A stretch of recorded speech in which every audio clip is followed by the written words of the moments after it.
My name is Ryo Shinagawa, 28 years old, and I work for a web media company that never sleeps. News doesn't wait for office hours, and apparently neither do I. Shinagawa, you're on the overnight shift today. Perfect. I'll leave you a mountain of work and escape like a responsible senior. Please don't say that so cheerfully. Our company runs 3 shifts, day, evening, and overnight. Since I was single and apparently looked durable, I got stuck with evening and graveyard shifts more often than anyone should. I didn't sleep much yesterday, and I'm already losing. After finishing a chunk of work, I checked the time. 2.5 hours until handoff. That meant survival required one thing: coffee. Preferably strong enough to restart my soul. I'm coming to. My sleepiness is getting dangerous. If I start dozing off at my desk, wake me up. Sure, I'll laugh first, then wake you up. Our office was inside a large building, and the top floor break room was strangely peaceful after 6 in the morning. Peaceful anyway, until caffeine became a life-or-death mission. Good morning. Thank you for working so early. Morning. Seriously, you're all saving this building before most of us can even think. The cleaning staff were already moving like the day had started hours ago. That was when I saw her. One of the cleaners had her hair tied back neatly, and for some reason my half-asleep brain whispered, "I know her." Shinagawa coffee, hot iced black. Iced black? Lucky you. Consider it payment for that gum yesterday. By the time my shift ended at 9, the familiar cleaner had slipped right out of my mind. Sleep does that. It erases mystery, dignity, and sometimes basic human memory. The next morning I went for coffee again and saw the same cleaner near the hallway. This time my curiosity won. Okay, just say good morning like a normal adult. Easy. Good morning. Good morning. She answered politely, then walked straight into the elevator like she had suddenly remembered a national emergency on another floor. After that, I saw her several times during early morning breaks. Every time I tried to talk, she bowed, smiled, and escaped with professional speed. Wait, am I being avoided? At first I thought I was imagining it. By the 5th escape, even my sleep-deprived brain had to admit the truth. Yep, definitely avoidance. Still, I couldn't think badly of her. She moved carefully, worked quietly, and cleaned every corner, like the building personally depended on her. She's seriously good at this. Then one morning after my shift ended at 9, I left through the rear entrance and ran into the cleaning crew loading their equipment. Oh, perfect timing. Ah! Careful, are you okay? A bundle of cleaning tools slipped, and before I thought about it, I was already helping her pick them up. You carry these back every time. That must be rough. Usually we store them in the company supply area. Today is the replacement day, so... The moment she looked up properly, the missing piece finally clicked into place. Wait, Sakurai? The cleaner who had been avoiding me was Sarah Sakurai, my classmate from university. We had been in the same seminar. Not best friends, but close enough to remember. Shinagawa, it's been a while. Hold on. I've wondered this for days.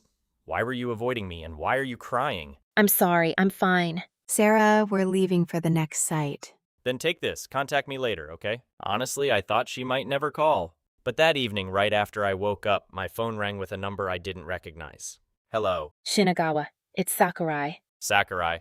I'm glad you called. If you're free on your day off, want to grab lunch sometime? Lunch. Yeah, I haven't seen university friends in years. Running into you was honestly kind of nostalgic. My company runs 24 hours, so my schedule is weird. I'm working overnight again tonight, but Saturday is free. Saturday works. Great. I'll find somewhere good.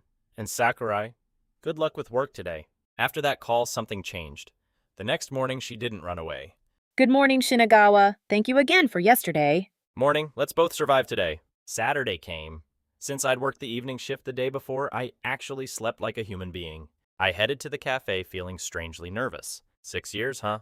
That's a long time. It really has been a while. We graduated 6 years ago, didn't we? Yeah, you look well, Shinagawa. Her smile was polite, but there was still something guarded behind it. Can I ask something? When you first saw me at the office, why did you avoid me? Because I thought you might laugh. Laugh. Back in university, some people hated me. Remember, I knew they whispered about me. So when you saw me working as a cleaner, I thought maybe you would see me the same way. Sakurai, I never hated you. Sarah's father had owned a company in Tokyo, so in university she was known as the girl from a wealthy family. She never bragged, but some classmates treated her kindness like arrogance. Must be nice being born lucky. New bag again. Wow, some of us could work part-time forever and still never buy that. It was a birthday present from my mother. That honest answer only made them colder. So your father's company already gave you a job. Must be easy when life comes with a shortcut. Some of us actually have to struggle, you know. Sarah only answered questions honestly, but envy twisted every word. She's not bragging. You asked and she answered. What Shinagawa? Do you like girls like her? Why does it become that kind of conversation? Even back then, their jealousy felt exhausting. Back at the cafe, I remembered it clearly. A few people were cruel, sure, but Sarah was never hated by everyone. I never thought badly of you. Maybe I wasn't trying to show off. But if people saw me that way, maybe I had something wrong with me too. No, that's not fair. Last year, I cleaned a building where another old classmate worked. She saw me in uniform and laughed like she had been waiting for that moment. That stayed with me. So, this is what happened to the rich princess guest Karma finally caught up. You acted so special back then. Now look at you. It was cruel, simple as that. What the hell is wrong with her? That's awful. I knew people talked behind my back, so I thought maybe she was only saying what everyone felt. When I saw you all I thought was, wow, that's nostalgic. Nothing else. I'm sorry someone made you feel like you had to hide. I'm sorry. You were kind to me even back then, and I still avoided you. Don't apologize. I understand why you were scared. Now that you mention it, weren't you supposed to join your father's company after graduation? I did, but 2 years ago, my father's company collapsed. Her voice stayed calm, but her hands tightened around the cup. After that, we had debt left at home. My parents and I decided we'd pay it back together no matter how long it took. She said it without blaming anyone. Right now, I work cleaning jobs in the morning and at a restaurant in the evening. It sounds strange, but for us it earns more than a regular office job. That's a lot. My parents raised me with so much care. When things became difficult, I wanted to help them instead of pretending I didn't see it. That's admirable. If your family can still stand together through that, then I think that's the most important thing. I didn't know what grand advice to give. I just knew she deserved respect, not pity. Apparently the collapse had come from outside problems more than anything else. Her father was already preparing to start over even while paying everything back. He hasn't given up. Thank you for inviting me today. I was scared, but I'm glad I came. I'm glad too. Meeting an old classmate at 6 in the morning is rare enough. My job is busy, and taking long holidays is nearly impossible. I barely see old friends anymore. So honestly, seeing you again made me happy. Shinagawa, would it be okay if I contacted you again? Of course. I'm usually off on Saturdays, so invite me for food, drinks, whatever. Her shoulders relaxed like she had finally been allowed to breathe. Then we found out our homes were only 2 train stops apart. Somehow that tiny coincidence made everything feel easier. That's dangerously convenient. After that, we started eating together often. University days had never made us especially close, but somehow as adults, conversation came naturally. I have something good to report today. Oh, tell me. At the office, Sarah changed too. Instead of vanishing into elevators, she started greeting me with a smile bright enough to make a night shift worker feel alive. Good morning, Shinagawa. Good luck with work today. Thanks, you too. Hold on. Since when are you two that friendly? We were in the same seminar at university. Seriously, that's a ridiculous early morning coincidence. By the way, some guys here were saying the beautiful cleaner is always polite. Don't make it weird. Too late. The moment he grinned, it was already weird. I told myself it was just nostalgia. But before long, seeing Sarah in the hallway became one of the few things I actually looked forward to after a brutal overnight shift. That routine continued for about half a year. We ate together, traded small updates, and somehow Sarah began telling me things the moment they happened. Shinagawa, listen. I have good news today. Then I'm listening properly. Start from the beginning. Before I say this, even if it doesn't go well, can we still eat together like we do now? Of course, what's wrong? I've fallen in love with you, Shinagawa. If you don't dislike the idea, I want to date you. For a second, my tired brain stopped working for a completely different reason. I'm really happy you told me, seriously. If you'll have me, then yes, let's date. Really? This past half year, you helped me keep going. I thought I never wanted to meet another classmate again. But I'm glad I met you again, Shinagawa. Then I'm glad I work ridiculous hours. And just like that, Sarah and I started dating. Before long, I was visiting her family apartment too, where her parents welcomed me like I had rescued their favorite daughter from a storm. A year passed peacefully. Because my shifts were still brutal, Sarah eventually brought up something that made my tired heart skip. Rio, what if we lived together? Then we could see each other more. Honestly, that would help a lot. Not seeing you because of work has been bothering me too. Really, then, I'll cook every day? And I'll help before I become completely spoiled. Sarah was terrifyingly good at cooking and housework. If I blinked, she could turn leftovers into dinner and my apartment into a model room. I must contribute before I become furniture. Another year slipped by.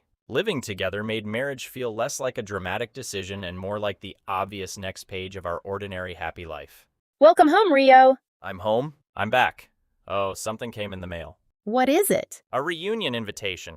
Our university seminar is meeting this year. The room went quiet in a way I immediately understood. Maybe I should skip it. Sarah? I know it's been years, but when I think about seeing them, my chest still gets tight. Let's go together. If you keep avoiding them forever, those old insults get to keep living rent-free in your head. You don't deserve that. You're right. If you're with me, I think I can go. Then we'll go together. Her smile was small, but it was brave. On the day of the reunion, I took time off and arrived first. Sarah had work until evening, so she would come a little later. All right, let's see how this goes. Shinagawa, long time no see. Took you 8 years to finally show up. Work kept eating my schedule. Speaking of old classmates, did you hear about Sarah? Sarah works as cleaning staff now, you know. Her father's company failed, and apparently her family has serious debt. Honestly, it feels like karma. She acted like life was easy back then. Karma? What exactly did Sarah do wrong? Back in university, Sarah wasn't acting superior. People asked about her life, and she answered honestly. That's not arrogance. That's just you twisting everything she said. Why are you so defensive? Because I'm dating Sarah, seriously. We're talking about marriage, so I'd appreciate it if you stopped insulting the woman I love. Wait, you and Sarah? The table froze beautifully. Why would you choose her now? Maybe when she was rich. Sure, but now. A cleaner with family debt, even if she was pretty once, that sounds exhausting. You really haven't changed. Rio, sorry I'm late. Work ran longer than I expected. Sarah arrived before I could answer them, and the second she entered, every smug face at that table changed. Sarah. They stared like they had been promised a defeated woman and received the exact opposite. Sarah looked healthy, elegant, and completely herself. Is something wrong? No, perfect timing. But 3 years ago, you looked so worn out. I heard your family was buried in debt. Sarah's father started a new company. It took off, and now it's growing faster than the old one ever did. What? And Sarah didn't just rely on him. She worked at a major cleaning company, earned trust from the ground up, became a full-time employee, and now manages an entire area. Rio, you don't have to say that much. I do. But I still like cleaning work. Even now, I go out to job sites when I can. There's nothing shameful about work that helps people. She said it gently, but nobody could answer. Don't ever mock Sarah, her parents, or cleaning work again. Honestly, you people were jealous of Sarah even back then. Seeing it as adults is just embarrassing. For once, the loudest people at the table had nothing left to say. The jealous classmates shrank into their seats like someone had unplugged them. I didn't mean it like that. You absolutely did. After that, nobody dared to mock Sarah again. The reunion finally became what it should have been. Old classmates talking, laughing, and pretending 8 years hadn't disappeared. It's nicer than I expected. Good. 3 hours later, the reunion ended peacefully. The night air outside felt cooler than expected, but Sarah's expression looked lighter than it had in years. Rio, thank you. I'm glad I came. I thought I'd feel small again, but I didn't. Because you were never small, Sarah. They only wanted you to feel that way. You didn't do anything wrong back then, and you're not doing anything wrong now. You work-supported your family, built your career, and kept standing. That's not embarrassing. That's something to be proud of. Rio. In university, people called her lucky. Later, they called her fallen. But Sarah was strong in every version of her life because she never stopped moving forward. I love you, Rio. And just so you know, you absolutely have to marry me someday. That was very direct. I learned from you. Her smile made the whole awful reunion worth it. I already planned to actually... Good. You accepted that very naturally? Because I was waiting for the correct answer. There is one problem. Your father is so grateful to me he might try to plan a wedding visible from space. That sounds possible. Terrifying. Stopping him may be impossible. My parents know you encouraged me when I needed it most. So the wedding budget is already doomed. Probably. No matter how your situation changes, losing yourself is the one thing you can't afford. Sarah lost comfort money and reputation for a while, but never her dignity. People who mocked her wanted a simple story, rich girl falls, everyone laughs. But real life isn't that small. Sarah kept working, kept supporting her family, and kept becoming stronger. Envy has a terrible habit of returning to the person who throws it. The classmates who laughed at Sarah only exposed their own bitterness. Why does she still look so happy? Rio didn't save Sarah by changing her life. He simply looked at her without contempt exactly when she feared everyone would judge her. You never had to be ashamed. When I was at my lowest, you treated me like the same person you remembered. That meant more than you probably understand. I think I'm starting to. Of course, romance with Sarah also came with one unavoidable problem. Her parents were grateful, enthusiastic, and dangerously capable of turning a wedding into a national event. I'm still scared. You should be. Still, if an over-the-top wedding was the price of loving her, I could probably survive it. Probably. That was not very confident. I'm being realistic. Somewhere people were going to work cleaning offices, opening cafes, and starting over again. After everything Sarah had lived through, that ordinary morning felt quietly beautiful. Instead of wasting time envying someone else's life, maybe the better choice is simple. Keep improving yourself, and keep walking beside the people who see you clearly. Thank you for watching until the end. If this story made you smile, stay with us for more workplace rom-com stories. Until next time, bye-bye.